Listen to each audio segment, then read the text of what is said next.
Hello दोस्तों, good morning. आपका अपने यूट्यूब चैनल एसबी क्यूरियस पर स्वागत है। तो देखिए दोस्तों, हम लोग जो है नंबर सिस्टम में अंक और संख्या पढ़ चुके और फिर इकाई अंक देख चुके हैं, जातीय मान और स्थानीय मान पढ़ चुके और फिर विभाज्यता का नियम, डिविजिबिलिटी रूल। और आज हम आगे देखेंगे संख्याओं का वर्गीकरण, classification of number. Classification of number. देखिए दोस्तों, हम क्लासिफिकेशन ऑफ नंबर पे चलने से पहले आप लोगों को कुछ संख्या रेखा के बारे में बताएंगे। संख्या रेखा के बारे में थोड़ी जानकारी लेके उसके बाद फिर हम चलेंगे क्लासिफिकेशन ऑफ नंबर पे। ठीक, तो हम अब लोग लेते हैं संख्या रेखा। संख्या रेखा, नंबर लाइन।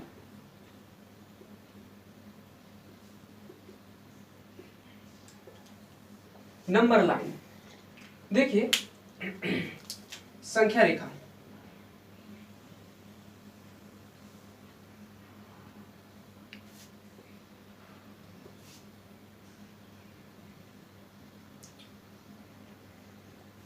थोड़ी बहुत संख्या रेखा के बारे में आप सभी लोग जानते होंगे। अगर नहीं जानते हैं तो आज जान लेंगे।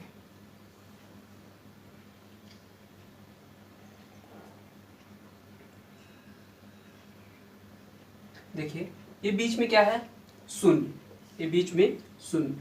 शून्य के दाहिनी तरफ जितनी संख्याएं होती हैं वो पॉजिटिव होती हैं। शून्य की दाहिनी तरफ जितनी संख्याएं होती हैं वो कैसी होती हैं? धनात्मक संख्या होती है। देखिए, और ये जो निशान लगाया गया पॉइंट पॉइंट, ये बराबर बराबर दूरी पे है। ठीक, इनकी दूरी क्या आपस में बराबर बराबर है। बात समझ में आ रही?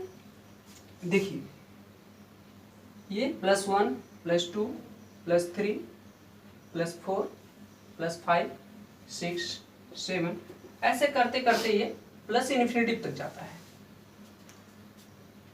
प्लस अनंत तक जाता है। ठीक, ऐसे करते करते यहां तक कहां तक जाता है? इन्फिनिटी तक। और ये शून्य, शून्य की जो है बाईं तरफ, शून्य की बाईं तरफ जितनी संख्याएं होती हैं वो सारी संख्याएं कैसी होती हैं? ऋणात्मक होती हैं। ऋणात्मक होती हैं। -1 -2 -3 -3 -4 -5 -6 -7 और फिर इधर डॉट डॉट डॉट करते माइनस इन्फिनिटी तक। कहां तक? माइनस अनंत तक जाती है।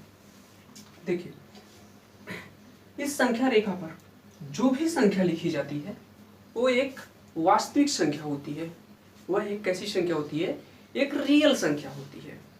मतलब कहने का, इस संख्या रेखा पे हम इमेजिनरी नंबर को नहीं दर्शा सकते हैं। काल्पनिक संख्याओं को इस संख्या रेखा पर नहीं लिख सकते हैं। और वास्तविक संख्याएं जितनी भी आप जानते हैं, वास्तविक संख्याएं सब के सब वास्तविक संख्या इस संख्या रेखा पर लिखी जा सकती है। यहां तक बात क्लियर है? अब देखिए, वास्तविक संख्या जो दशमलव में होती है, भिन्न होती है, फ्रैक्शन, ये सब कुछ कैसी संख्या है? वास्तविक संख्या है, रियल नंबर है। तो अब आप लोगों के दिमाग में आया होगा कि सर, अब अगर हमको कह दिया जाए 0.3 0.3 अगर कह दिया जाए तो 0.3 इस पे कैसे, कहां पर लिखेंगे? तो देखिए मेरे दोस्तों, अगर 0.3 अगर आपको लिखना है इस संख्या रेखा पर, तो देखिए क्या है? 0.3 कैसा है? पॉजिटिव में है, धनात्मक है। और धनात्मक, और आप देखेंगे ये किसके बीच में ट्रेवल कर रहा है? किसके बीच में है? 0 से लेके 1 के बीच में ये कहीं पर है। इतना तो पता चलता है ना कि ये देखो 0 से ये बड़ा है और 1 से ये छोटा है। इतना तो पता चल रहा है आप लोगों को? इतनी बात क्लियर? तो ये किसके बीच में ट्रेवल कर रहा है? 0 से 1 के बीच में ट्रेवल कर रहा है। तो देखिए, हम ये 0 से 1 जो है उसको हम थोड़ा बड़ा करते हैं। ठीक, उसको हम जूम करते हैं। ये चीज जो है यहां से यहां तक की चीज, ये देखिए मैंने इसको जूम किया। ठीक, यही था ना, इसको जूम किया 0 1। इतनी बात क्लियर? अब देखिए, हमें क्या लिखना है 0.3, 0.3 इसको हम और क्या लिख सकते हैं 3/10। अब देखिए जो हर में रहता है, हर में इस भाग को जितना हर में रहता है उतने भागों में इसको तोड़ दिया जाता है, उतने भागों में इसको क्या करते हैं हम बांट लेते हैं। तो ये इसका कितना है 10 है, तो इसको हम क्या करेंगे 10 भागों में बांट लेंगे 1 2 3 4 5 6 7 8 9 ये 10।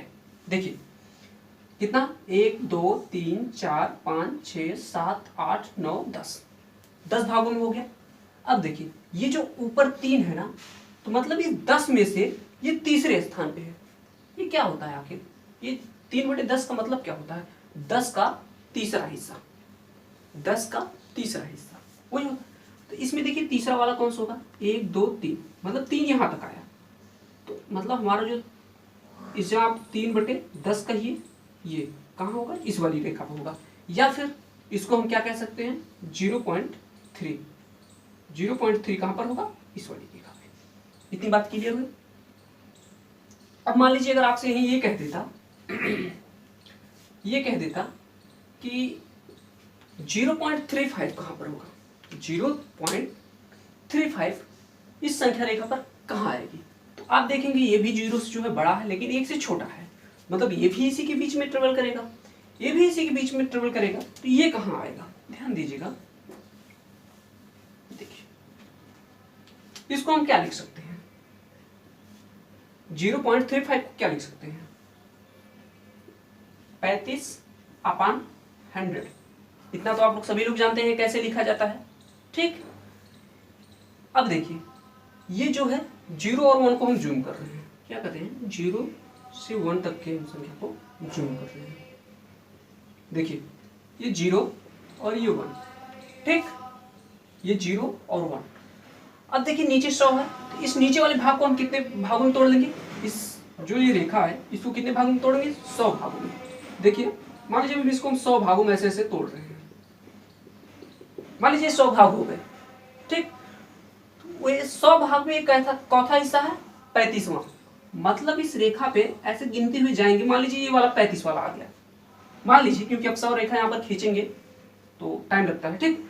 बस मान लीजिए कि ये जो है 35 यहाँ पर है, तो इस रेखा पे जो आपका क्या आ जाएगा 0.35। इतनी बात क्लियर हुई।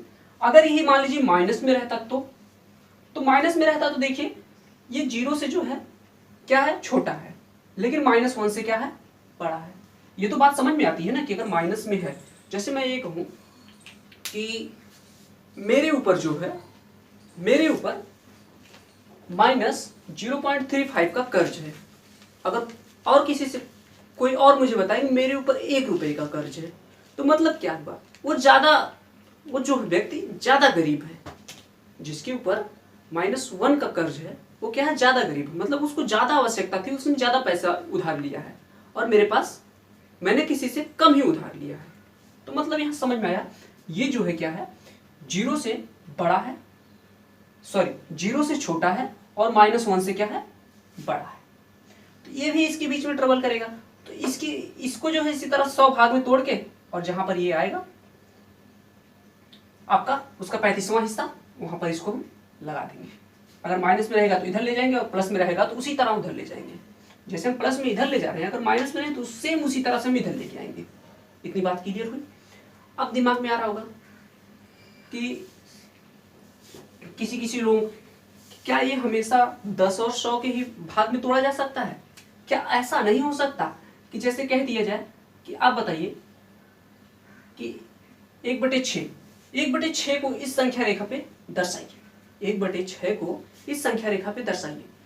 तो मुझे ये बताइए आप लोग 1/6 किसके बीच में ट्रेवल कर रहा है, 1/6 जो है किसके बीच में ट्रेवल कर रहा है, तो आप लोग कहेंगे कि ये तो 0 से बड़ा है, 0 से बड़ा है लेकिन 1 से छोटा है। क्यों? क्योंकि 1 का ये छठा हिस्सा है, 1 का क्या है छठा हिस्सा है। बात समझ में आ रही है? देखिए तो इस पे जो है ये बटे में 6 है, तो हम क्या कर रहे हैं इसको जूम कर रहे हैं 0 से 1 को, 0 1। अब बटे में 6 है तो हम इसको 6 भागों में तोड़ लेंगे, 1 2 3 4 5 और ये 6। देखिए 1 2 3 4 5 6 और इस पे क्या ऊपर क्या है पहला, यहाँ पर आपका हो गया 1/6। इस वाली रेखा पे 1/6 जो है क्या होगा लिखा जाएगा, इस वाली रेखा पे। बात समझ में? यहाँ से यहाँ तक की दूरी क्या है 1/6 है। इतनी बात कीजिए। मतलब इस तरह से उसको हम लोग चेंज कर लेंगे, देखेंगे हर में क्या है उतने भागों में तोड़ लेंगे और ऊपर क्या लिखा है इधर से रेखा गिन के उसी पे लिख देंगे, उसकी दूरी वही एक्यूरेट उसकी वही दूरी होती है। इतनी बात कीजिए। अब दिमाग में एक बात और आनी चाहिए आप लोगों को कि सर अगर √2 हो, √3 हो, √5 हो तो हम उसको संख्या रेखा पे कैसे डिनोट करेंगे, तो उसे हम संख्या रेखा पर कैसे लिखेंगे। तो ध्यान दीजिए मेरे भाइयों, और ये सवाल आपके दिमाग में नहीं भी आ रहा है तो आना चाहिए। क्यों? क्योंकि देखिए √2 हम लोग जानते हैं कि ये वास्तविक संख्या है, लेकिन इसका मान जो होता है वो क्या है 1.41421 ऐसे ये आगे चलती चली जाती है। ये जो है भिन्न जब बनती है दशमलव, ये आगे ऐसे चलते चला जाता है। जब हमें आगे पता नहीं है कहाँ तक जाएगा तो हम इस पे आखिर निकालेंगे कैसे। इसको हम आखिर देखिए ये 1 के बाद है और 2 से पहले है, मतलब इस बीच में ट्रेवल करेगा, मतलब इस 0 से लेके 2 के बीच में, 0 से लेके 2 के बीच में ट्रेवल करेगा। यही से तो हम लोग गिनना शुरू करेंगे, यहीं कहीं आएगा ठीक। लेकिन हमें तो ये पता नहीं आगे कहाँ तक जा रही है, तो हम इसको कैसे निकालेंगे। जैसे जब फिक्स रहता है, हाँ मान लीजिए अगर यहीं तक रहता है ये 1.414 तक यहीं तक अगर रहता तब तो ठीक है निकाल लेते। लेकिन एक्यूरेट वैल्यू जो होती है √2 की वो 1.414 इतना ही नहीं होता है, ये 2 1 ऐसे और भी आगे चलते चला जाता है। बात समझ में आ रही? तो हम इसको आखिर कैसे निकालेंगे, ध्यान दीजिएगा मेरे दोस्तों। देखिए आप लोग क्या करेंगे, हम लोग जो है इसे बनाने की कोशिश करते हैं। देखिए ये यहां से यहां तक की दूरी जो है हम देखते हैं कितनी है 1 यूनिट है। कितनी दूरी 1 यूनिट। हम 1 यूनिट की इधर क्या कर रहे हैं लंब खींच रहे हैं परपेंडिकुलर। बात समझे? अब देखिए हम लोग पाइथागोरस प्रमेय से एक सूत्र जानते थे, उस सूत्र तक क्या था कर्ण बराबर √ लंब का स्क्वायर प्लस आधार का स्क्वायर। देखिए लंब मतलब परपेंडिकुलर और आधार बेस, ठीक। इसको हम L और B भी कर सकते हैं, ठीक, या फिर P और B भी कर सकते हैं, P का स्क्वायर B का स्क्वायर। बात समझ में आ रही? इतना सबको समझ में आ रहा होगा, ठीक। यहाँ पर अधिकतर लोग हिंदी मीडियम होंगे। चलिए तो देखिए, तो इसको निकालने के लिए इसकी दूरी ये जो है आपका क्या है कर्ण, क्या है कर्ण, ठीक। इसको निकालने के लिए क्या करेंगे, देखिए 1 का अगर आप स्क्वायर कर रहे हैं तो क्या होगा 1 ही होगा, ये भी 1 है, ये 1 का स्क्वायर कर रहे हैं 1 ही हो रहा है, और ये आधार का 1 का स्क्वायर कर रहे हैं ये भी क्या हो रहा है 1 ही हो रहा है, और ये क्या है √ में। ये कितना आपको प्राप्त हुआ √2। मतलब आपका ये जो कर्ण है वो लंबाई फिक्स, अब हमें पता चल गया कि ये जो लंबाई होती है ये फिक्स √2 होती है। फिक्स लंबाई √2 की कितनी है इतनी है, ये कंफर्म हो गया। अब इसको हम नाप लेंगे किसी गोले प्रकार वगैरह से, इसको हम नाप लेंगे। नापने के बाद ऐसे हम उसको घुमाएंगे, घुमाएंगे तो यही दूरी तो हमारी घूम रही है, दूरी जो हमने लिया ये इतनी दूरी, ये फिक्स यही दूरी तो घूम रही है। ध्यान दीजिए ये दूरी देखिए यही वो दूरी घूम रही है, और कहाँ पर कट रहा है देखिए यहाँ पर ये रेखा मिट्टी जहाँ पर ये मेरी उंगली जहाँ पर पड़ी ये यहीं पर कट रहा है। मतलब ये जो निकला आपका ये कितना था √2 था। तो ध्यान दीजिए मेरे भाई, ये यहाँ से यहाँ तक की भी दूरी क्या हो गई आपकी, ये जो दूरी हुई आपकी यहाँ से यहाँ तक ये कितनी हो गई आपकी √2 हो गई। कितनी हो गई √2। इतनी बात क्लियर हुई? यही तो आप लोग पूछ रहे थे कि सर अगर संख्या रेखा पे √2 दर्शाना हो तो वो कहाँ होगा, तो √2 का आपका कहाँ होगा, ये यहाँ पर आके आपका √2 हो रहा है। इतनी बात क्लियर हुई? अब देखिए जैसे कि अब आपका आ जाए √3 निकालने के लिए, और √3 का भी मान ऐसे ही है, वो चलते चला जाता है अगर उसको जब दशमलव में करते हैं तो। बात समझ में आ रही है? ध्यान दीजिएगा, जैसे कि अगर कह दिया जाए √3 का मान निकालिए, तो यहाँ यहाँ एक यूनिट लिए थे, तो यहाँ √2 निकल गया था। लेकिन अब √3 निकालने के लिए हम क्या लेंगे, यहाँ पर 1 लेंगे या फिर क्या लेंगे कि √3 निकल जाए। तो मेरे दोस्तों एक बात और आप लोग यहाँ पर ध्यान दीजिएगा, जब भी इस प्रकार का सवाल आए √ में, ठीक, अगर इसकी लंबाई पूछ रहा है तो उससे पहले हमें क्या पता होना चाहिए, तब जाके हम ये लंबाई निकाल पाएंगे। जैसे यहाँ √2 की लंबाई निकालना था, तो मुझे एक पता था, यहाँ पर 1 की लंबाई है जो 1 यूनिट यहाँ पर दिया था, तो हम √2 जो है क्या किए, निकाल लिए। लेकिन √3 अगर निकालना हो तो हमें यहाँ पर कौन सी लंबाई पता होनी चाहिए, तब जाके हम √3 निकाल पाएंगे। तो ध्यान दीजिएगा, जब भी इस प्रकार का सवाल आए, मतलब कह दिया जाएगा जैसे √n हम कब ज्ञात कर सकते हैं, जब हमें √n-1 का मान पता हो। मतलब जैसे √3 का मान पूछ रहा है अगर, कि बताइए √3 की लंबाई इस पे कहाँ से कहाँ तक होगी, तो हमें इसके लिए क्या पता होना चाहिए, हमें इसके लिए पता होना चाहिए √3-1, ये मान हमें पता होना चाहिए। तो ये मान क्या हुआ, √3-1 मतलब √3 निकालने के लिए उसके पहले हमें √2 ज्ञात होना चाहिए, या फिर दिया होना चाहिए, या फिर हमें खुद इस तरह से ज्ञात करना होगा, तब जाके हम फिर √3 का मान निकाल पाएंगे। इस पे बात इतनी मेरी समझ में। और ऐसा क्यों किया जाता है, देखिए यहाँ पर अब तक हम 1 यूनिट ले रहे थे ना, अब ध्यान दीजिए आप लोग, ध्यान दीजिए मेरे दोस्तों, ये मैंने क्या निकाला अभी, √2, ये जो दूरी निकाला मैंने, कितना निकाला, √2, ठीक। मैंने क्या कहा, अगर √3 निकालना है तो हमें √2 पता होना चाहिए, और 1 यूनिट जो ये लंबाई यहाँ पर थी, वही लंबाई हम यहाँ से नापेंगे और इस पे जो है खींच देंगे, इस पे जो हम क्या करेंगे, एक लंब खींच देंगे 1 यूनिट की। अब देखिए ये √2 है और ये 1 है, और अभी हम लोगों ने जिस सूत्र के द्वारा इसकी लंबाई निकाले थे, फिर उसी सूत्र के द्वारा निकालेंगे, तो क्या हो जाएगा, 1 का स्क्वायर क्या होता है, 1 होता है, और √2 का स्क्वायर क्या हो जाएगा, 2 हो जाएगा, और ये √ में हो जाएगा, और ये बराबर क्या था, कर्ण, बराबर क्या था, कर्ण। इतनी बात समझ में। ये क्या हुआ, √3, मतलब ये जो लंबाई निकली, ये आपकी कौन सी लंबाई निकल गई, √3 निकल गई। इतनी बात क्लियर, √3। अब देखिए फिर वही काम करेंगे, √3 इस पे कहाँ लगेगा, हम फिर ऐसे अपना गोला प्रकार लेंगे और ऐसे इसको क्या करेंगे, आगे घुमाएंगे, तो देखेंगे हमारा √3 जो है कहाँ पर आ रहा है, यहाँ पर आ रहा है। मतलब हमारे √3 कहाँ पर लिखा जाएगा, इस बिंदु पे लिखा जाएगा। इतनी बात क्लियर। इतनी बात अब आप लोगों को बहुत अच्छे समझ में आ गया होगा। कोई भी संख्या आप लोगों को इस पे दर्शानी होगी, जो रियल नंबर रहेगा वो इस पे दर्शा देंगे। अब देखिए इमेजिनरी नंबर आखिर हम लोग क्यों नहीं दर्शा पाते हैं, मेरी बात ध्यान दीजिएगा, इमेजिनरी नंबर आखिर इस पे हम लोग क्यों नहीं दर्शा पाते, काल्पनिक नंबर इस संख्या रेखा पर क्यों नहीं लिखी जा सकती, ध्यान दीजिएगा। आगे देखिए, जैसे कि अगर मैं कहूं √-2,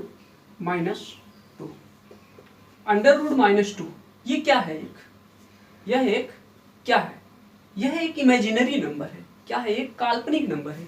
आखिर ये काल्पनिक नंबर क्यों है, आखिर ये काल्पनिक नंबर क्यों है, दिमाग में आना चाहिए आखिर काल्पनिक नंबर क्यों है। हम लोग देखे थे √2 आखिर आता कैसे था, माइनस जो है बाद में देखते, पहले ये देखते √2 आता कैसे था। कैसे आता था, जब ये नीचे 1 होता था और इस पे जो है एक लंब भी 1 होता था, बेस 1 हो, लंब 1 हो, और जो ये निकलता था ये √2 निकलता था। क्या निकलता था, √2 निकलता था। लेकिन ये तो माइनस में है। चलिए अगर माइनस में है तो हम लोग क्या करते हैं, देखते हैं एक बार इसको माइनस लेके, इसको भी माइनस ले लेते हैं, फिर देखते हैं क्या ये माइनस में आ सकता है, चेक करिए।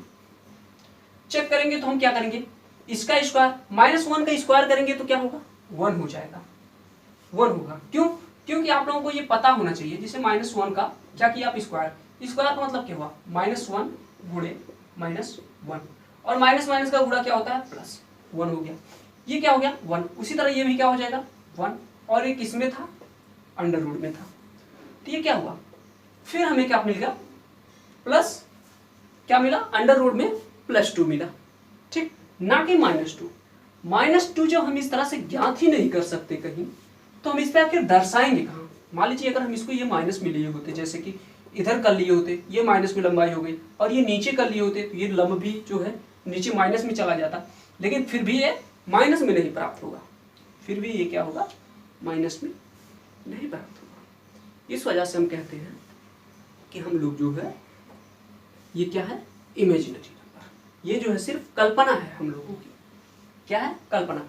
इसको हम लोग कैसे व्यक्त करते हैं, आयोटा से। आयोटा मतलब इसको देखो हम कैसे लिख सकते हैं, आई बराबर होता क्या है, आई बराबर क्या होता है, आई बराबर होता है √-1, और आई स्क्वायर बराबर क्या हो जाएगा, -1। यह आयोटा है, आयोटा। ठीक, अब ध्यान दीजिए, ये माइनस जो अंडर रूट में -2 है, इसको हम कैसे लिख सकते थे, इसको हम लिख सकते हैं √2 गुणे √-1। इसको क्या कह सकते हैं, √2 और इसको आई। ये सब आपकी चीजें जो है सिलेबस की नहीं है, ये जो इमेजिनरी नंबर है ये आपके सिलेबस की नहीं है, तो इसके बारे में बस इतनी ही जानकारी बहुत है। बात समझ में आ रही है? तो इतनी बात आप लोगों को क्लियर हो गई होगी। चलिए कुछ और इस संख्या रेखा हम आपको बताते हैं, आगे फिर इसके बारे में हम आपको बताएंगे।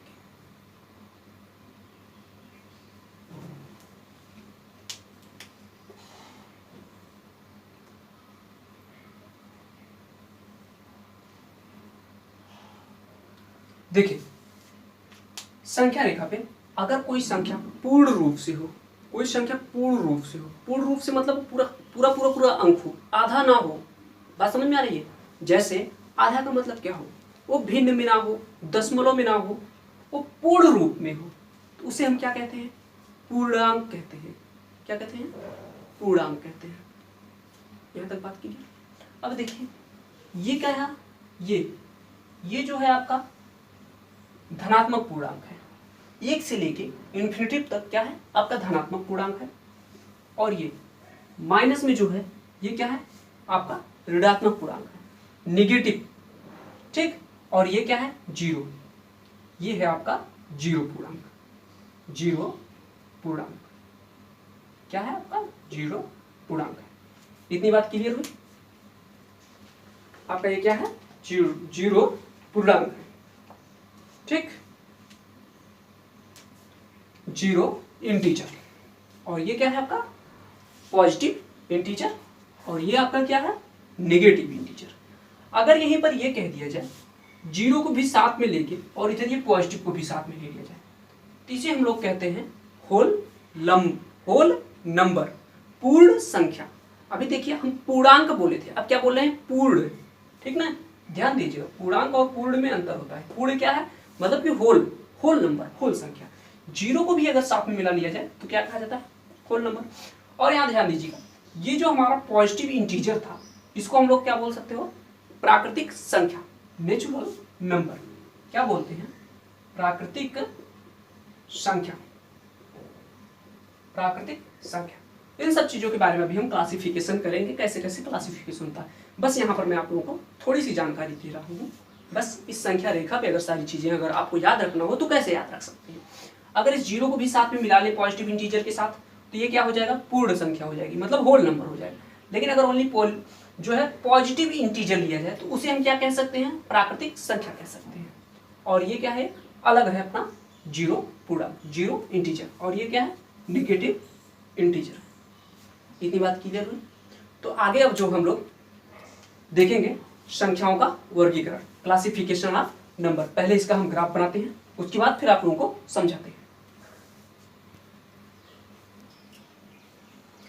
देखिए दोस्तों, ये जो है आपका संख्या, और संख्याओं का ये जो हम क्या किए हैं, वर्गीकरण किए हैं। ठीक, अब यहाँ पर आप लोग ध्यान दीजिएगा बारी बारी से एक एक चीज।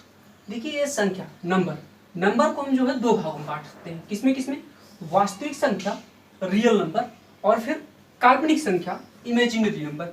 जो कि अभी मैंने जस्ट आपको बताया कि वास्तविक संख्या क्या होती है और काल्पनिक संख्या क्या होती है। ठीक, ये मैंने अभी आपको बताया। तो ध्यान दीजिए, वास्तविक संख्या क्या क्या हो सकती है आपकी, जो भी संख्या रेखा पे प्रदर्शित की जा सकती है उसे हम वास्तविक संख्या कहते हैं, उसे हम रियल नंबर कहते हैं। जैसे अगर आपसे कोई पूछ दे कि बताइए वास्तविक संख्या आखिर क्या होती है, वास्तविक संख्या क्या होती है, तो आप लोग सिंपली उसे बता सकते हैं कि जिस संख्या को हम संख्या रेखा पे प्रदर्शित कर सकते हैं उसे वास्तविक संख्या कहा जाता है, उसे वास्तविक संख्या कहा जाता है। और काल्पनिक संख्या किसे कहा जाता है, इमेजिनरी नंबर किसे कहा जाता है।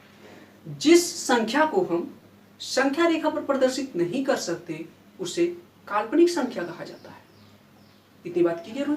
तो देखिए हमारी जो वास्तविक संख्या कौन कौन सी हो सकती है, 1 हो सकती है, 2, 3, 5, 99, 100, 200, 1000, माइनस में ये सब हो तो भी ठीक, जैसे -3, -5, 6, 7 कुछ भी, 22/7, आपकी कोई भी भिन्न हो, पाई जैसे 2.5, ये सब क्या है, ये सब आपकी वास्तविक संख्या है, ये सारी क्या है आपकी वास्तविक संख्या है। और काल्पनिक संख्या क्या है, काल्पनिक संख्या जैसे कि अंडर रूट में करके और उसको फिर माइनस में दे दे, -√2 या फिर कह दे -√3, ये सब क्या है आपकी काल्पनिक संख्या। जैसे कह दे -1, ये सारी क्या है आपकी काल्पनिक संख्या है, इमेजिनरी नंबर है। और देखिए कॉम्प्लेक्स नंबर क्या है, सम्मिश्र संख्या क्या है। सम्मिश्र संख्या से ही समझ में आ रहा है कि किन्हीं दो संख्याओं का मिश्रण है, सम्मिश्र संख्या से ही समझ में आ रहा है, उसके नाम से ही पता चल रहा है किन्हीं दो संख्याओं का मिश्रण, कॉम्प्लेक्स नंबर। तो ये कॉम्प्लेक्स नंबर क्या होता है, देखिए जब वास्तविक संख्या और काल्पनिक संख्या को एक साथ लिखा जाता है तो उसे हम सम्मिश्र संख्या कहते हैं, उसे क्या कहते हैं, सम्मिश्र संख्या कहते हैं, कॉम्प्लेक्स नंबर कहते हैं। जैसे मैं अगर ये कह दूं 3 + √-2, ये क्या है, ये एक सम्मिश्र संख्या है, यह एक कॉम्प्लेक्स नंबर है। तो ध्यान दीजिए हमें ना तो सम्मिश्र संख्या के बारे में पढ़ना है, ना कॉम्प्लेक्स नंबर के बारे में पढ़ना है, ना ही काल्पनिक संख्या के बारे में पढ़ना है, ना ही इमेजिनरी नंबर के बारे में पढ़ना है। ठीक बात समझ में यहाँ पर, ना तो कॉम्प्लेक्स नंबर हम लोग पढ़ेंगे ना तो इमेजिनरी नंबर, क्योंकि ये हमारे सिलेबस का पार्ट नहीं है, ये हमारे एग्जाम में अभी तक कभी नहीं आया। बात समझ में आ रही है। देखिए हमें पढ़ना क्या है, हमें पढ़ना है वास्तविक संख्या, रियल नंबर। तो देखिए अब हम वास्तविक संख्या को कितने भागों में बांट सकते हैं, 2 भागों में, परिमेय संख्या रेशनल नंबर, परिमेय संख्या रेशनल नंबर, और दूसरा अपरिमेय संख्या इरेशनल नंबर, इरेशनल नंबर। अब देखिए रेशनल नंबर क्या होता है और इरेशनल नंबर क्या होता है, इसको ध्यान में रखिए। देखिए जिस संख्या को हम p/q के रूप में लिखते हैं, जिस संख्या को हम p/q के रूप में लिख सकते हैं, और उसके साथ में क्या क्या ध्यान देना होगा, और q ≠ 0, मतलब q इक्वल जो है कभी 0 नहीं होना चाहिए, ठीक। और यहाँ पर जो है p एंड q, ये दोनों जो हो, ये दोनों p और q, ये दोनों क्या होना चाहिए, आपके पूर्णांक होना चाहिए। क्या होने चाहिए, पूर्णांक, इंटीजर, क्या होना चाहिए, पूर्णांक होने चाहिए। p एंड q ये दोनों पूर्णांक होने चाहिए। जैसे जिस संख्या को हम p/q के रूप में लिख सकें और q ≠ 0, मतलब q बराबर 0 ना हो, और साथ साथ में क्या हो, p और q जो है क्या हो, पूर्णांक हो, वो पूर्ण संख्या में हो। कैसी संख्या हो, पूर्ण संख्या में। बात समझ में आ रही है यहाँ तक। तो उसे हम क्या कहते हैं, परिमेय संख्या कहते हैं। देखिए जैसे अब आगे अपरिमेय संख्या किसे कहते हैं। अपरिमेय संख्या का जो उदाहरण, जो हम लोग परिभाषा देते हैं कि जो परिमेय संख्या नहीं होती है उसे अपरिमेय संख्या कहते हैं। ये 100% सही नहीं है, ये बात जो है 100% सही नहीं है। क्यों, ध्यान दीजिएगा कि जैसे मैं अगर ये कहूं कि 1/0 क्या है, 1/0 क्या है, यह एक परिमेय संख्या या अपरिमेय संख्या या कोई नहीं संख्या है, या फिर ये कोई संख्या नहीं है। अगर मैं ये कहूँ, ध्यान दीजिए यहाँ पर मैं दूसरी पेन यूज करता हूँ ताकि कंफ्यूजन ना हो। देखिए मैं जैसे कहूँ कि 1/0 जो है ये क्या है, ये एक परिमेय है या अपरिमेय है या फिर कोई संख्या ही नहीं है, ऐसी है। देखिए तो आप लोग यहाँ से तो देख के बता देंगे तुरंत कि बटे में q है और q यहाँ पर 0 लिखा गया है, मतलब कि ये जो है परिमेय संख्या तो नहीं है। लेकिन अगर आप लोग ये परिभाषा याद रखे हैं ये इस तरीके से याद रखे हैं कि जो परिमेय संख्या नहीं है उसे अपरिमेय संख्या कहते हैं। तो आप लोग कह देंगे कि ये अपरिमेय संख्या है, लेकिन ये अपरिमेय संख्या भी नहीं है। क्यों? क्यों? क्योंकि ये जो है अनडिफाइंड है। क्या है? अनडिफाइंड है। बात समझ में आ रहा है? ये क्या है? अनडिफाइंड। इतनी बात क्लियर? ये क्या है? अनडिफाइंड है। मतलब अनडिफाइंड, जो कि परिभाषित ही नहीं हो पाया है। जो चीज परिभाषित ही नहीं हो पाया, जिसके बारे में हम जान ही नहीं पाए, जो संख्या में पता ही नहीं है वो संख्या क्या है, तो हम उसे कैसे निश्चित कर सकते हैं कि वो अपरिमेय संख्या है?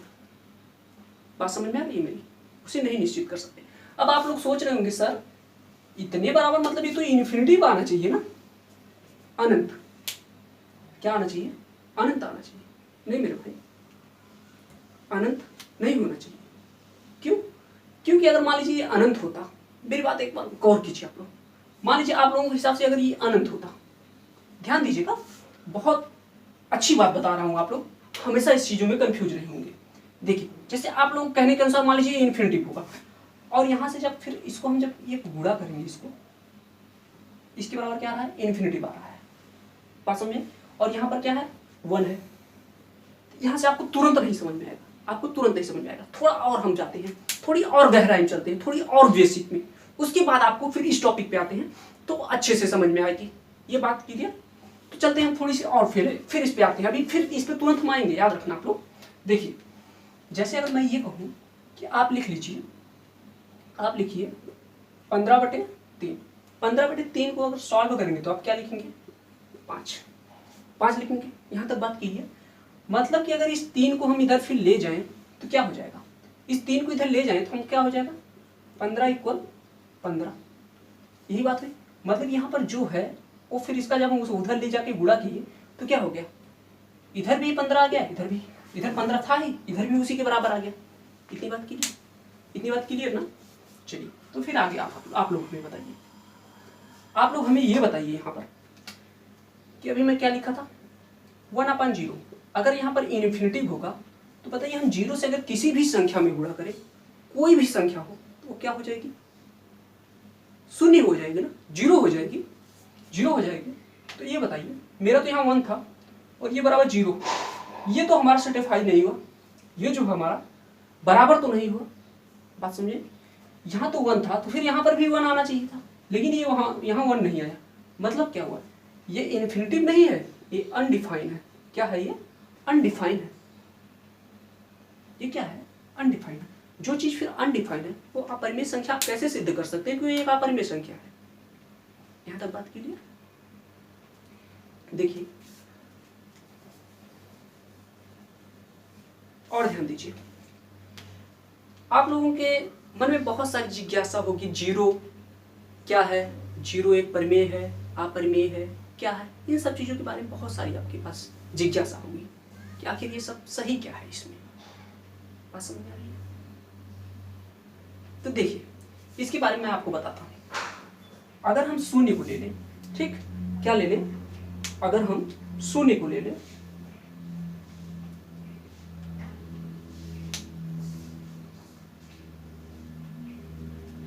देखिए जैसे अगर हम कहें शून्य जो है आपका क्या है? शून्य आपका क्या है? शून्य क्या है? शून्य हम कहेंगे कि परिमेय संख्या है। शून्य का है एक परिमेय संख्या। क्यों? क्योंकि हम शून्य को 0/1 लिख सकते हैं, शून्य को 0/1 लिख सकते हैं। लेकिन अब बहुत सारे लोगों के दिमाग में आ रहा होगा सर 0/0 क्या होगा? तो ये भी मेरे भाई अनडिफाइंड है, इसको भी डिफाइन नहीं किया जा चुका है, ये भी परिभाषित नहीं है, इसको सिद्ध नहीं किया गया है। अब इसको कैसे सिद्ध नहीं हो पाया, इसको भी अभी हम आपको बताएंगे। चलिए पहले हम 0/0 को ही ले लेते हैं।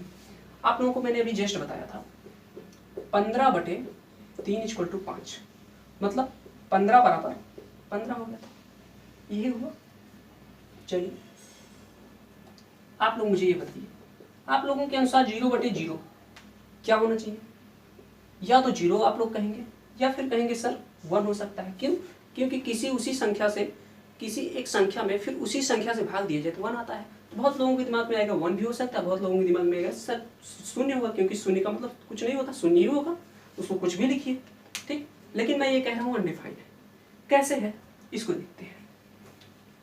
चलिए देखिए अगर यहाँ पर जैसे कोई बच्चा अगर ये कह रहा है, मैं पूछूं 0/0 कितना होगा, तो आप ही में से अगर कोई कह दे रहा है सर 2 होगा, मैं कहूँगा चलिए ठीक है देखते हैं 2 होगा। तो ये बताइए 0 का जब 2 में गुणा करेंगे तो क्या हो जाएगा 0, तो क्या हुआ 0 = 0।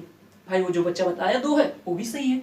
चलिए अब कोई दूसरा बच्चा आया, मैंने दूसरे से पूछा आप बताइए इस 0/0 बराबर क्या होगा। तो किसी ने कहा सर 5 होगा, मैंने कहा चलिए आपका भी देख लेते हैं। तो देखिए क्या हुआ, ये जब 0 का 5 में गुणा किया गया उधर तो क्या हो गया 0 का। मैंने कहा ये भी तो सही है। यहाँ पर किसी ने और कुछ बता दिया, मान लीजिए किसी ने 20 बता दिया, मैंने पूछा चलिए ठीक है देखते हैं 20 भी चेक कर लेते हैं 20 सही है या गलत है। तो क्या किया मैंने 0 का उसमें 20 में गुणा किया, ये भी क्या हो गया वो भी 0 हो गया। अब बताइए जितने लोग बता रहे हो तो सारे लोग सही बता रहे हैं, तो किसी चीज का मान तो एक ही हो सकता है ना, बहुत सारे तो नहीं हो सकते ना, मतलब ये भी क्या है अनडिफाइंड है। इतनी बात क्लियर हो गई। अब देखिए अब मैं जो कह रहा हूँ आप लोगों के दिमाग में अभी ये आ रहा होगा सर अभी आपने कहा 0 जो है परिमेय संख्या है, 0 क्या है एक परिमेय संख्या है। अब आप इसे बताइए कैसे परिमेय संख्या, तो ध्यान दीजिए मेरे भाई 0 अगर मैं 1 करूँ तो इसका मान क्या होता है 0 ही होता है। क्या होता है 0 ही होता है। क्लियर, इसको हम देखिए p/q के रूप में लिख लिए। हमने तो बस ये जाना था कि ये जो बटे में होगा ये q बटे में जो है q है, q = नॉट 0 होना चाहिए था और ऊपर 0 हो सकता था। तो ये क्या हुआ, ये एक जो है परिमेय संख्या हो गई। यहाँ तक बात कीजिए। और जब हम 0 में किसी संख्या से भाग देंगे तो कितनी बार ले जाएंगे 0 बार ही तो ले जाएंगे, तो इसके बराबर क्या आ गया 0। अब देखिए ये कैसे परिभाषित है, देखिए अगर यहाँ पर मान लीजिए 1 है तो हम इसको 1 से यहाँ गुणा करेंगे क्या आ जाएगा 0, 0 = 0 सिद्ध हो गया। अब यहाँ पर तो कोई कह नहीं सकता सर इसके बराबर कुछ और लिखिए, क्योंकि मुझे ये कंफर्म है कि यहाँ 0 आएगा। अब यहाँ पर कोई सोचे सर यहाँ पर चेंज कर दिया जाए, वो तो यहाँ चेंज किया जा रहा है ना, वो तो यहाँ चेंज किया जा रहा है, तो मेरा तो ये बराबर आ रहा है ना ये और ये। बात समझ में आ रही है, इतनी बात क्लियर। तो मतलब आपका जो है यहाँ पर क्या हो गया 0। अगर ओनली 0 लिखा जाए वो ये क्या हो गई परिमेय संख्या।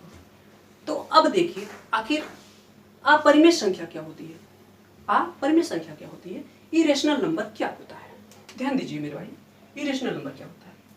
इरेशनल नंबर जैसे √2 हो गया, √3 हो गया, √5 हो गया, ये सारे क्या है इरेशनल नंबर है।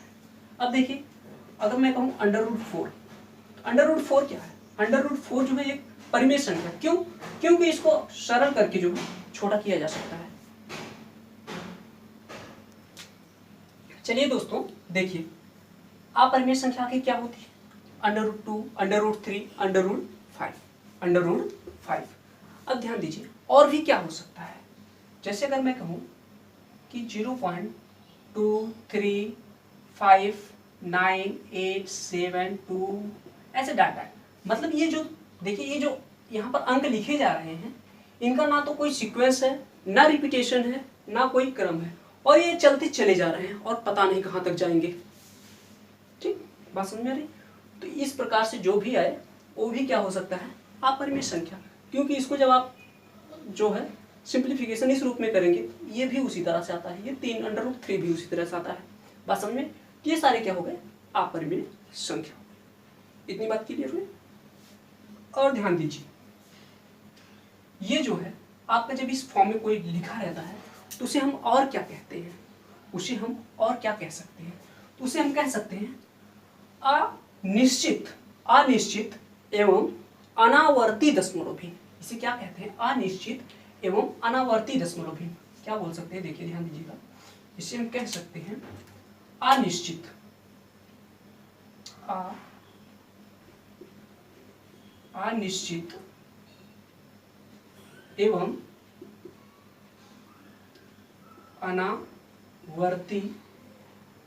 एवं अनावर्ती दशमलव भिन्न। इसको हम क्या कहेंगे अनिश्चित एवं अनावर्ती दशमलव भिन्न। इसको हम आखिर यहाँ पर आप लोगों को क्यों बता रहे हैं, क्योंकि मैं अभी जब यहाँ पर दशमलव भिन्न को जो है अलग अलग बांटूंगा तो एक यहाँ पर जो है आती है, अगर इसको दशमलव भिन्न को मैं अलग से कहीं अगर लिखता तो ये एक अनिश्चित एवं अनावर्ती दशमलव भिन्न इसमें आ जाती। लेकिन मैं इसको जो यहाँ पर ले रहा हूँ परिमेय संख्या के रूप में। लेकिन ये जो अनिश्चित एवं अनावर्ती दशमलव भिन्न है, ये परिमेय संख्या नहीं होती है, ये एक अपरिमेय संख्या होती है। इस वजह से मैंने इसको यहाँ पर आप लोगों को यहाँ पर बता रहा हूँ कि ये जो है इसको हम क्या कह सकते हैं, अनिश्चित एवं अनावर्ती दशमलव भिन्न। अनिश्चित एवं अनावर्ती दशमलव भिन्न का मतलब क्या है कि ऐसे दशमलव के बाद ऐसी संख्या, मतलब जिसके अंकों का अंत ना हो, वो चलते चले जाए। और अनावर्ती का मतलब क्या होता है, जिनके अंकों का रिपीटेशन ना हो, मतलब जैसे कि कोई अंक हो, उनके एकदम कुछ फिक्स हो कि उसके बाद वो रिपीट करने लगते हो, एक पैटर्न बना ले रखते हो, उसे क्या कहते हैं, आवर्ती दशमलव भिन्न। लेकिन यहाँ पर देखिए कोई पैटर्न नहीं बन रहा है, मतलब रिपीटेशन नहीं हो रहा है, 2 के बाद 3 आएगा या फिर 2 के बाद क्या आ जाएगा, ये कोई कंफर्म नहीं है। यहाँ पर इसको क्या कहेंगे, अनावर्ती दशमलव भिन्न। और ये ऐसे चलती चली जा रही है, इस वजह से इसे क्या कहेंगे, अनिश्चित दशमलव भिन्न। मतलब अनिश्चित को हम क्या कह सकते हो, अशांत दशमलव भिन्न, अशांत दशमलव भिन्न। अनावर्ती दशमलव भिन्न कहिए, सॉरी अनिश्चित दशमलव भिन्न कहिए या फिर अशांत दशमलव भिन्न कहिए। और ये साथ साथ में क्या है, अनावर्ती भी है, अनावर्ती भी है, जिसे इंग्लिश में हम लोग क्या बोलते हैं जिसे इंग्लिश में हम क्या कहते हैं, नॉन टर्मिनेटिंग एवं एंड रिक्योरिंग डेसिमल फ्रैक्शन एवं नॉन रिक्योरिंग डेसिमल फ्रैक्शन। ठीक, non terminating and non recurring decimal fraction, इसको क्या कहेंगे हम इंग्लिश में, बात समझेंगे ना। अब देखिए आगे हम लोग आते हैं, और इस अपरिमेय के बारे में हमें ज्यादा कुछ नहीं पढ़ना है। देखिए जैसे कि हम आप लोगों को बता रहे हैं भी, आगे हम लोग फिर कहाँ और फिर विस्तार में पढ़ेंगे। जैसे कि आगे बताती है, ये वास्तविक संख्या आप लोग जान गए, इसके बारे में भी हमें याद कुछ पढ़ना है। काल्पनिक संख्या के बारे में तो हमें बिल्कुल नहीं पढ़ना है। ये मिश्र संख्या जो है, कॉम्प्लेक्स नंबर, इसके बारे में बिल्कुल नहीं पढ़ना है। ठीक, अब आते हैं परिमेय संख्या। परिमेय संख्या के बारे में जो हमेशा हम लोगों को लगभग कुछ ना तो कुछ मिलता रहेगा, इसके बारे में हल्का फुल्का पढ़ते रहेंगे। लेकिन आगे जो है अपरिमेय संख्या, अपरिमेय संख्या के बारे में भी बस आपको इतनी ही जानकारी की आवश्यकता थी। अपरिमेय संख्या के बारे में हमें बहुत ज्यादा जानकारी नहीं लेनी है। अब देखते हैं हम लेंगे परिमेय संख्या। परिमेय संख्या को भी हम 2 भागों में बांट सकते हैं। परिमेय संख्या को भी हम 2 भागों में बांट सकते हैं। किसमें किसमें, देखिए पूर्णांक इंटीजर, पूर्णांक संख्या इंटीजर नंबर, ठीक, और दशमलव भिन्न मतलब डेसिमल फ्रैक्शन में, दशमलव भिन्न मतलब डेसिमल फ्रैक्शन में। अब ध्यान दीजिए मेरे दोस्तों, पूर्णांक जो है हम लोग अभी बाद में देखेंगे, पहले देखेंगे दशमलव भिन्न के बारे में। पहले हम लोग देखेंगे दशमलव भिन्न के बारे में। पूर्णांक के भी बारे में बहुत काफी कुछ है, बहुत ज्यादा है, जिसके बारे में भी हम फिर विस्तार से उसको उठाएंगे कि इसको कितने भागों में कैसे क्या बांटा जा सकता है। ठीक, जैसे कि भाज्य, अभाज्य, प्राकृतिक संख्या, ठीक, होल नंबर, ये सारे जो है हम लोग किसके अंतर्गत पढ़ेंगे, पूर्णांक के अंतर्गत, इंटीजर के अंतर्गत। बात समझ में आ रही है यहाँ तक? तो देखिए हम देख रहे हैं अभी दशमलव भिन्न, डेसिमल फ्रैक्शन। डेसिमल फ्रैक्शन, दशमलव भिन्न को 2 भागों में बांट सकते हैं। दशमलव भिन्न को भी हम कितने भागों में बांट सकते हैं, 2 भागों में। पहला निश्चित दशमलव भिन्न, निश्चित दशमलव भिन्न। देखिए दशमलव भिन्न, मैं यहाँ पर सिर्फ निश्चित क्यों लिखा, क्योंकि मुझे थोड़ी सी जगह भी कम है ना, स्पेस यहाँ पर कम है, तो मैं सिर्फ निश्चित लिख रहा हूँ। देखिए साथ में बोल रहा हूँ दशमलव भिन्न, आप लोग ध्यान देते चलिए। निश्चित दशमलव भिन्न मतलब terminating decimal fraction, terminating decimal fraction, बात समझिए। तो देखिए, और दूसरा क्या है, अनिश्चित दशमलव भिन्न एवं आवर्ती दशमलव भिन्न, अनिश्चित दशमलव भिन्न एवं आवर्ती दशमलव भिन्न, इतनी बात समझिए, एवं आवर्ती दशमलव भिन्न। देखिए अब यहाँ पर निश्चित दशमलव भिन्न क्या होती है। निश्चित दशमलव भिन्न वो होती है जो कि दशमलव के बाद अंकों की संख्या निश्चित हो। किसी दशमलव में दशमलव के बाद जो है अंकों की संख्या निश्चित हो। जैसे मैं ये कहूँ, ले लीजिए 2.25, देखिए इस अंकों की संख्या दशमलव के बाद कितने अंक हैं, 2 और 5, मतलब दशमलव के बाद अंकों की संख्या निश्चित हो, उसे क्या कहते हैं, निश्चित दशमलव भिन्न, या फिर शांत। निश्चित को क्या कह सकते हैं, शांत दशमलव भिन्न।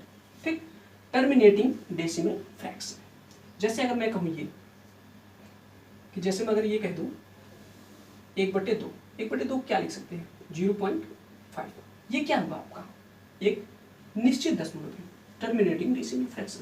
इसके अंतर्गत भी हमें बहुत सारा कुछ नहीं जानना है, लेकिन इसका यूज जो है पूरी मैथ में देखने को मिलता है, लेकिन यहाँ पर ज़्यादा कुछ नहीं जानना है।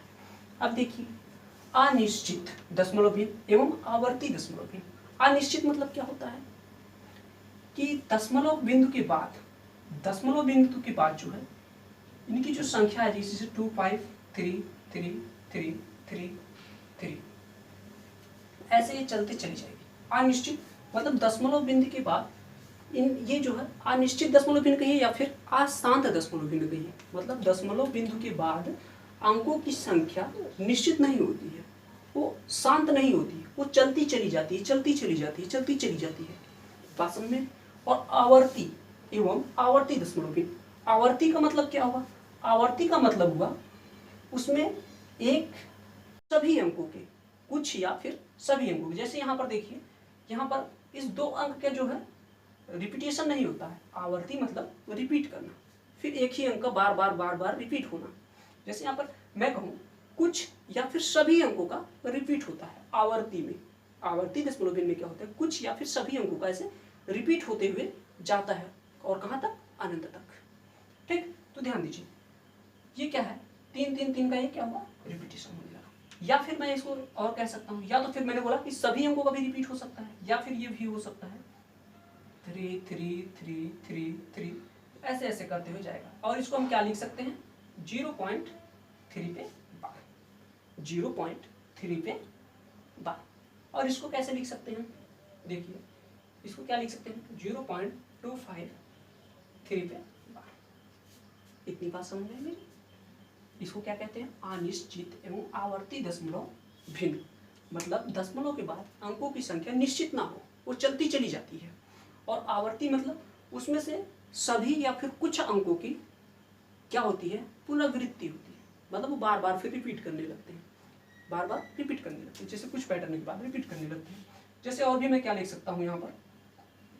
देखिए, जैसे मैं ये भी ले सकता हूँ 0.262626 ऐसे ऐसे करते हुए चले जाते हैं। अब देखिए, यहाँ पर 2 अंकों का जो क्या हो रहा है? रिपीट हो रहा है। इसको हम क्या लिख सकते हैं? 0.26 पे बार, 0.26 पे बार। इतनी बात यहाँ पर क्लियर हुई? अब देखिए, यहाँ पर ये जो है अनिश्चित दशमलव भिन्न एवं आवर्ती दशमलव भिन्न को हम 2 भागों में बांट सकते हैं। इसको भी हम क्या कर सकते हैं? 2 भागों में बांट सकते हैं। किस किस में? शुद्ध आवर्ती दशमलव भिन्न मतलब प्योर रिक्योरिंग डेसिमल फ्रैक्शन, और मिश्रित आवर्ती भिन्न मतलब मिक्स्ड रिक्योरिंग डेसिमल फ्रैक्शन। इसका मतलब क्या हुआ? शुद्ध का मतलब क्या हुआ?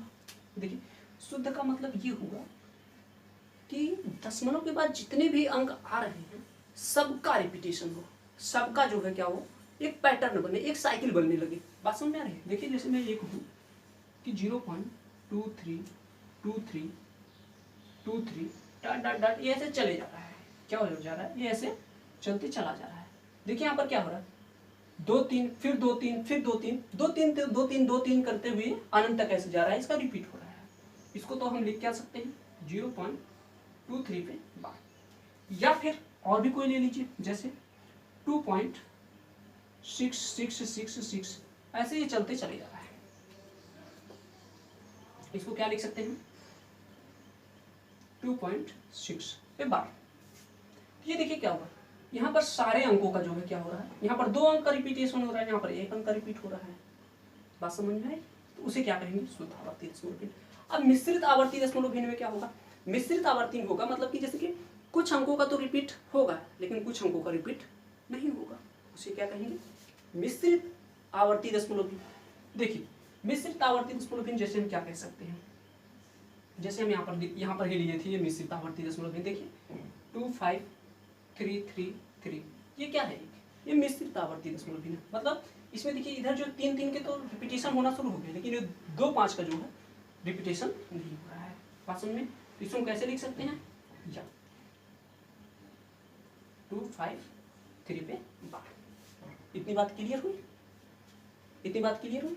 तो अब मेरे दोस्तों यहाँ पर ध्यान दीजिएगा, इसके बारे में समय काफ़ी हो जा रहा है, इसी वजह से अब हम यहीं पर इसको रोकेंगे और इसके आगे देखेंगे। कल जो है हम पूर्णांक को कितने भागों में कैसे बांटे हैं, इन सब चीज़ों के बारे में, और भी जैसे कि भाई संख्याओं का जो है वर्गीकरण पूरा तो भी हमारा पूरा यहाँ पर खत्म हुआ नहीं, अभी और भी है संख्याओं का वर्गीकरण, क्योंकि मुझे साथ साथ में समझाना है। अब सिर्फ लिखा के तो छोड़ नहीं सकता, इसके बारे में सब बताना है कि आखिर क्या क्या होता है इसमें। ठीक, तो यहाँ तक तो मैंने आपको बता दिया। अब ध्यान दीजिएगा, ये दशमलव भिन्न मैं फिर अलग से उठाऊंगा इसको। ठीक, दशमलव भिन्न में ये सारी चीजें आप लोगों को यहाँ पर पता होना चाहिए। और मैं फिर मेनली बताऊंगा क्या, इस शुद्ध आवर्ती दशमलव भिन्न के बारे में और मिश्रित आवर्ती दशमलव भिन्न के बारे में। इन पे सवाल कैसे बनते हैं, इन पे हम बात करेंगे। इनके जोड़, घटाना, गुणा, भाग, आखिर सारी ये सब कैसे आते हैं क्वेश्चन, बहुत अच्छे आते हैं। और लोगों को लगता है पूरा फुल कॉन्फिडेंस के साथ कि इनके क्वेश्चन वो सही करके आते हैं, लेकिन अधिकतर उसमें गलत करके आते हैं। इन सब सारी बातों पे हम लोग बात करेंगे। और उसके बाद देखेंगे पूर्णांक, इंटीजर। इंटीजर में भी जैसे प्राकृतिक संख्या, पूर्ण संख्या, भाज्य, अभाज्य, चचेरी अभाज्य, जुड़वा अभाज्य, त्रिक अभाज्य, ये सारी क्या होती हैं, हम अभी पूर्णांक को जब फिर अलग अलग करना शुरू करेंगे तो वहां पाएंगे क्या होता है। ठीक, तो आज हम यहीं रहने दे रहे हैं। उम्मीद करते हैं आप सभी लोगों को बहुत अच्छे से समझ में आया होगा। ठीक, तो हम आगे फिर कल मिलेंगे। और इसे शेयर और सब्सक्राइब करना ना भूलिएगा, पसंद आए तो लाइक भी करिएगा। ठीक, जय हिंद।